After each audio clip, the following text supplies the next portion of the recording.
ตรงเดียวกันนะฮะเรามาบ่าวเรานะก็คือก่อนที่จะเป็นอีเมลตัวนี้ก็คือได้ให้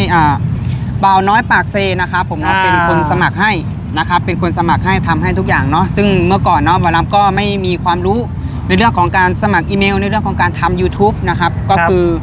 เป็นบ่าวน้อยปากเซนะครับผมเนาะที่ทำให้นะครับผมโดยการจ้างใช่ไหมด้วยการจ้างนะครับผมเนาะด้วยการจ้างก็ได้ไปสมัครแล้วก็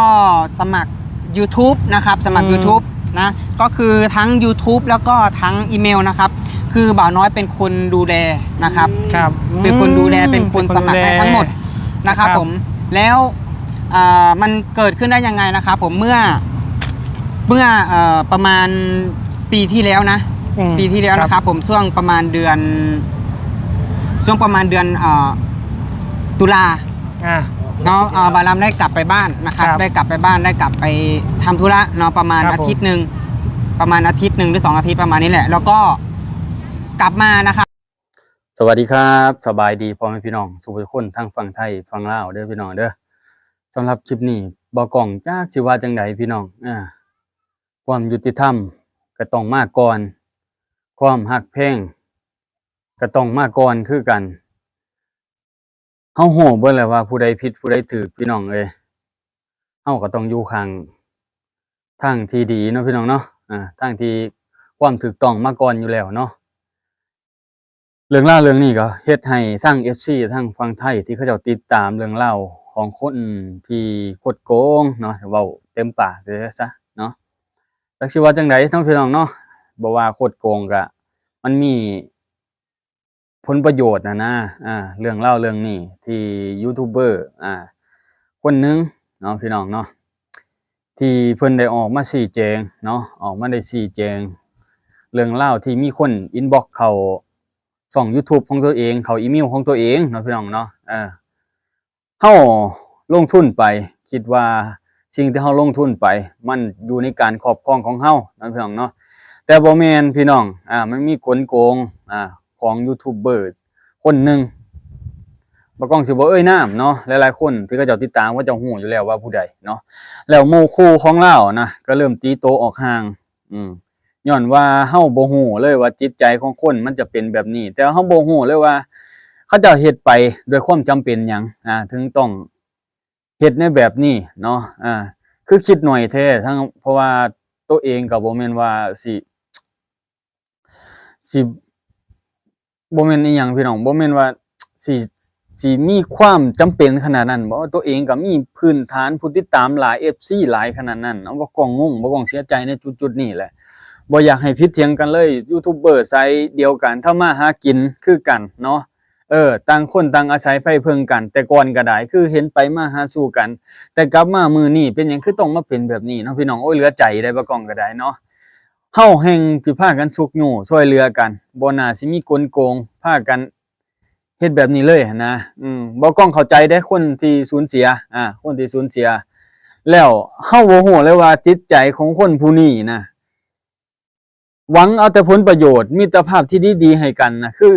ลืมแล้วบ่หรือจังไดเนาะแต่ก่อนน่ะบ่กล้องฮักแพงเราอีหลีเป็น FC คนหนึงที่ติดตามเบิ่งเราตลอดเนาะ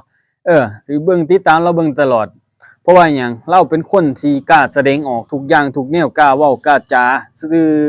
ให้พ่อแม่พี่น้องเพิ่นตรงไปตรงมา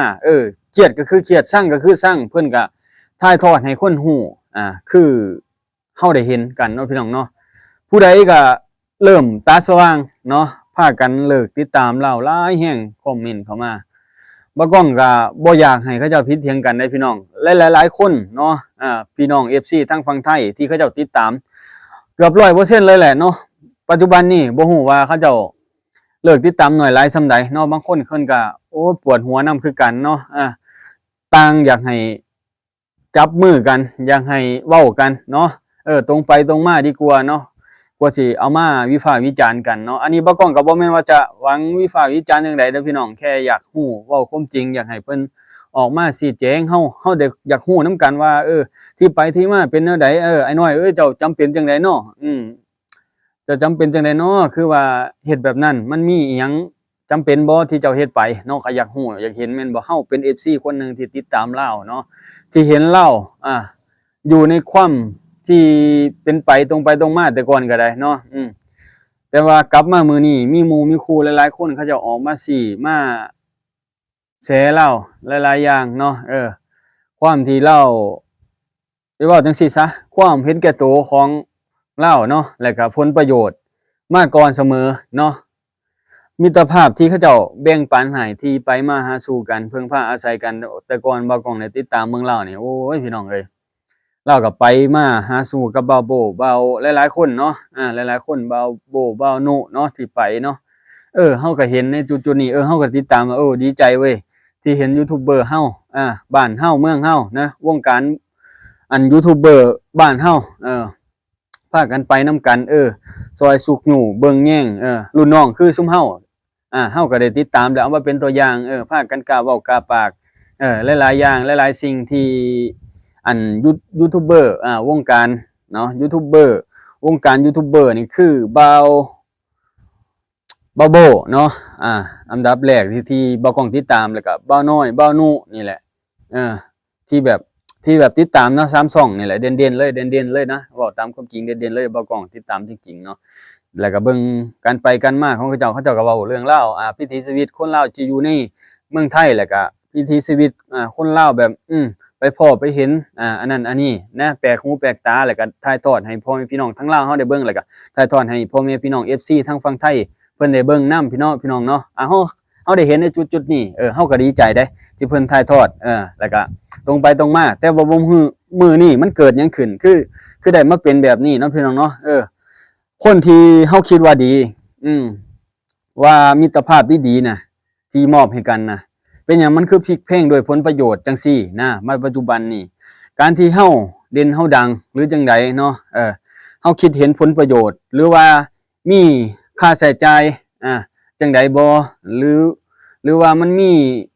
อีหยังแฝงบ่เนาะที่จำเป็นต้องมาเฮ็ดแบบนี้เนาะต้องมาเฮ็ดแบบนี้บ่กล้องก็งงคือกันเด้สำหรับคน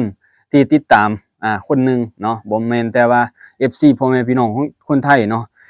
FC พ่อแม่พี่น้องคนไทยเพิ่นก็ปวดหัวนำคือกันเนาะเกิดเรื่องเล่าเรื่องนี้ขึ้นนะผู้ใดก็สิบ่ปวดหัวแม่นบ่ยูทูบเบอร์เฮาเห็นพากันได้ดับได้ดีหลายๆคนก็ได้เนาะพี่น้องเนาะคือบ่าวน้อยเพิ่นก็ได้ดับได้ดีแม่นบ่เพิ่นได้ดับได้ดีแล้วบ่กล้องก็ว่าเฮาบ่กล้องก็ฮู้ว่าเพิ่นมีรถมีเรือเนาะเขาเจ้าก็เฮ็ดคลิปเฮ็ดหยังก็โอ้ยอดวิวยอดหยังก็บ่แม่นน้อยเนาะพี่น้องเนาะยอดวิวยอดหยังก็บ่แม่นน้อยมี FC สนับสนุนซัพพอร์ตต่างๆนานาเขาเจ้าให้เงินให้คำเราก็บ่แม่นน้อยเด้อพี่น้องที่เขาเจ้าซัพพอร์ตที่เขาเจ้ากดอีหยังให้นะพี่น้องกดรางวัลให้นะตามในช่องเรานะพี่น้องโอ้บ่กล้องเขาไปติดตามเบิ่งโอ้ยมีผู้ใหญ่ใจดีใจบุญเนาะช่วยซัพพอร์ตเราอีหลีบ่น้อย แต่ว่ามื้อนี้นะคนเลิกติดตามเราหลายแล้วพี่น้องเอ้ยบ่กล้องบ่ได้ออกมาว่าจังได๋เด้อบ่กล้องบ่ได้เฮ็ดบ่ได้สั่งหยังกับบ่น้อยเด้เนาะแต่ว่าบ่กล้องก็ติดตามเรามาโดนหั่นนะบ่คิดว่าเราสิมาเป็นแบบนี้แล้วก็หมู่คู่ของเราแท้ๆก็บ่ได้อยู่ข้างเราแหละในปัจจุบันนี้พากันออกมาเว้ามาแชร์กันหลายๆคนเนาะพี่น้องเนาะคนที่เฮ็ดสาย YouTube สายเดียวกันเนาะ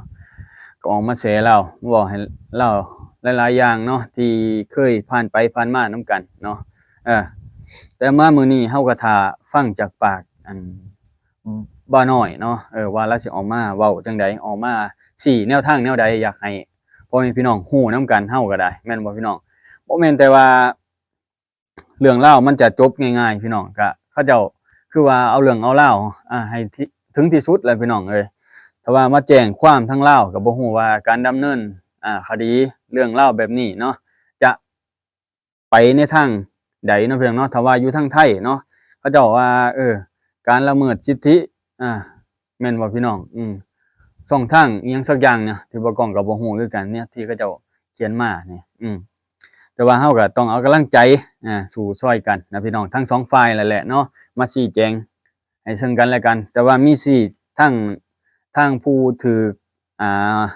ล็อกอีเมลไปน่ะก็คือเพิ่นได้มาชี้แจงแล้วว่าผู้ใดเนาะมีหลักฐานมัดตัวเต็มร้อยเลยพี่น้องเอ้ยจักสิหนิงติงจังไดเนาะเหลือแต่เพิ่นมาชี้แจงว่าจะเอาแนวใดจะชี้ทางแนวใดให้มันตรงไปตรงมาเนาะชี้ทางแนวใดให้ตรงไปตรงมา ราะว่าเรื่องนี้มันมัดโตเราแห้งแล้วคือบ่น้อยก็ได้เรื่องที่เขาเจ้าออกมาแฉไปถึงฮอดโรงพักถึงตำรวจตำรีพู้เนาะมันอาจสิบ่แม่นเรื่องง่ายๆแล้วเนาะพี่น้องเนาะโอ้ยเหลือใจเด้อพี่น้องเอ้ยบ่คิดว่ามันจะมาฮอดมาถึงแบบนี้เนาะเรื่องราวของยูทูบเบอร์บ้านเฮาบ่คิดว่ามันจะมาเป็นแบบนี้เนาะมันเกิดอีหยังขึ้นพี่น้องเอ้ยกับวงการยูทูบเนาะยูทูบสายนั่นสายนี่ก็คือเปลี่ยนแปลงไปหลายแรงซุมื้อนี้เนาะบ่ฮู้ว่ากล้องก็สิเจอมื้อใดเนาะพี่น้องเนาะอย่ามาพ้อมาเจอเลยเนาะขอแหละเนาะเอาพี่น้องเอ้ยขอบใจหลายๆที่ให้การติดตามรับชมบ่าวกล้องนะพี่น้องเนาะแต่ว่ามีเรื่องราวเรื่องใดก็จังมาอัปเดตช่วยกันพี่น้องว่าจะเป็นไปแนวใดแนวทางแนวใดพี่น้องเอ้ยมาสู่ช่วยกันเด้อพี่น้องเด้อขอบคุณหลายๆที่ให้การติดตามรับชมบ่าวกล้องแล้วก็ FC ทั้ง2ฝั่ง2ฝ่ายเนาะพี่น้องเนาะพี่น้องคิดเห็นจังใดเนาะพี่น้องคอมเมนต์เข้ามาว่าพี่น้องคิดเห็นแตกต่างกันแนวใดเนาะบ่าวกล้องน่ะเอากำลังใจให้ทั้ง2ฝ่ายนั่นแหละเพราะว่าเป็น FC ทั้ง2ฝ่ายเลยแล้วก็บ่าวกล้องก็อยู่ทั้งความถูกต้องเนาะพี่น้องเนาะทางใดถูกต้องทางใดอันตรงไปตรงมาบ่าวกล้องก็อยู่ข้างนั่นแหละเนาะก็บ่อยากให้ผิดเถียงกันอยากจับมือกันเว้าพู้นล่ะพี่น้องถ้าว่าก็คือให้ผู้ใหญ่เขาเจ้าเว้ากันดีกว่าเนาะเฮาเป็นผู้น้อยลองเบิ่งไปตามเหตุการณ์ที่เขาเจ้าอัปเดตออกมาเนาะพี่น้องเนาะ